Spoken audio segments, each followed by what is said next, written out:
questions? Zion, think back to your first experience playing in the Georgia Florida game. What stood out? What kind of surprised you? The week before, Jordan and Julian going down, I still remember that week vividly. I was at home watching the game. I see those two go down, and I know the next week coming up, we have the week after the bye week, we have Florida coming in. So I know I had to step up. That was a big game for me. Zion, what was the focus for the defensive line during the bye week, and how productive do you feel like that bye week was for you guys? Just keep putting one foot in front of the next one. Just keep getting better at us as a team. Really, I wouldn't even just say as a D line. Just getting better over the bye week, not letting days go by, not working. Hey Zion, could I get some of your thoughts on Anthony Richardson, and then what kind of stood out to you on film when you were watching? He's a physical runner. At 6'3", 230, 235, whatever he is. He loves the stiff arm. He loves to make guys look silly on film. So we got to rally to him, put a hat on him.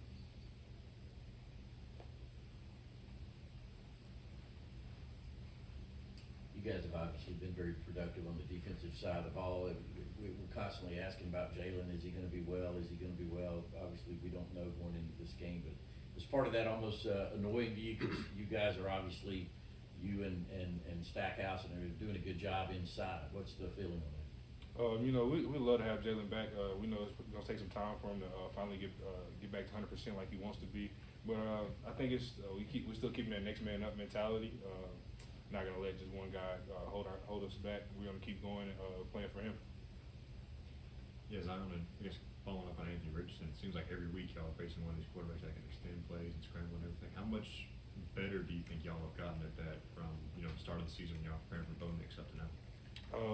Really taking each week and kind of just honing in on what we got to do to stop him. We know we got to keep him in a cage, trap him on the left side. We know he wants to get to his right, so just doing little things like that, just keep him in the pocket and let our guys cover. Kirby had just said that he thought while the defense has improved over the course of the season, you guys still haven't played your best football. What do you think you guys as a unit have to do to get to a point where you are playing your best football this season? Just keep believing in each other, not letting one thought get us out of our comfort zone. Just keep playing defensive Georgia football like we know how we can. We've seen Michael come on, and play these, his freshman season. Just what kind of development have you seen in him, and how much confidence do you have in him to go out there and make plays? I have confidence in Michael. Just from the spring and from the summer, I knew what kind of workmanship he had. He's a guy that want to come in and keep his nose clean and keep his head down and keep working. Just throughout the season, you see it get progressively better.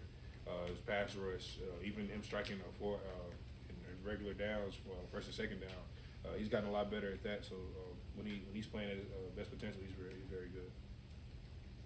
Zion, by the numbers, y'all are doing a defense similar things to last year, but how would you grade how you all have done, and how important is this next stretch going to be, considering these offenses you're about to face? I feel like up until now, we haven't really been tested as a defense outside of the Missouri game.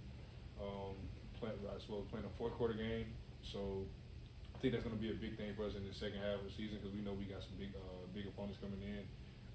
We're Travelers is a big opponent, so we just got to hone in on Georgia football and keep playing. Zion, how would you describe Trey Scott's leadership style? What separates him from other defensive line coaches you've been around? Sure, he's going to keep it real from the time you walk in the doors to the time you lead a football field. At the end of the day, if your effort's sucky, if you're tired, if you're looking winded, he's going to tell you. And if you're doing really good, he's going to tell you as well. So I think it's just the fact he's going to keep it real to you at all times. I think that's what makes him a great coach.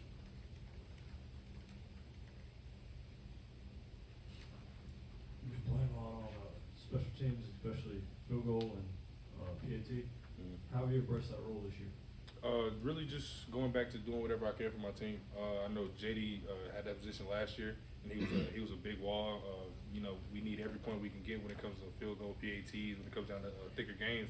So, and I love to be that guy that they turn to and look to for pick up that block. Yeah, I guess you're on an extra point when Pod is out there and you have to change your jersey really quickly. have you gotten good at that? How has that process gone in terms of getting in and out of that number quickly? And you know, how did you learn to sort of get to that point where like, all right, I gotta go change my jersey and then run out there on the field and then change it and come back off? Shoot. So it's throughout the drive on offense. Whichever way we're going, I try to stay down towards that side of the sideline. If I see a big run, I know I got to find the two guys, get it on. We're coming off.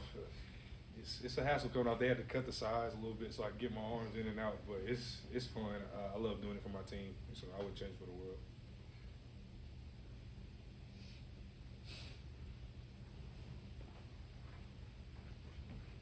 Tom, is there anything you tell some of the younger guys, maybe the true freshmen or guys who haven't played in this Florida game as far as what to expect when you're out there? Coach Smart, he says it all the time. He said it a lot this week.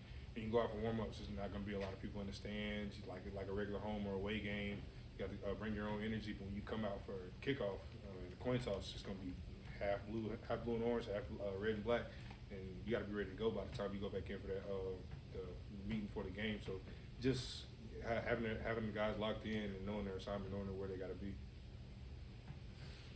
There's in the University of Georgia, there's so many unique rivalry games with Tech and State, Auburn, such an old rivalry, Florida. What makes Florida such a special rivalry game? I think because we have a lot of guys that actually come from Florida to come play in Georgia, so I think they try to have this to be their best week because they know they're playing a lot of guys that they played in Pop Warner, middle school, high school maybe. So I think that's what kind of brings a different atmosphere to the game. What do you remember about that 2020 game? Obviously, the result wasn't in your favor, but I think you had a couple of hard hits where you knocked the guy kind of senseless. Do you kind of remember that series of plays? Yeah, I do.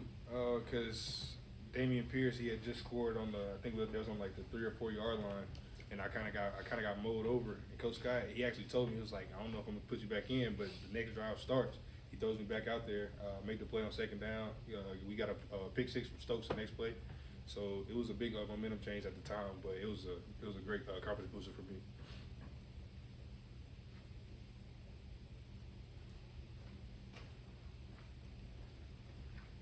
So it looks like Tennessee was on your final list of finalists when you picked Georgia.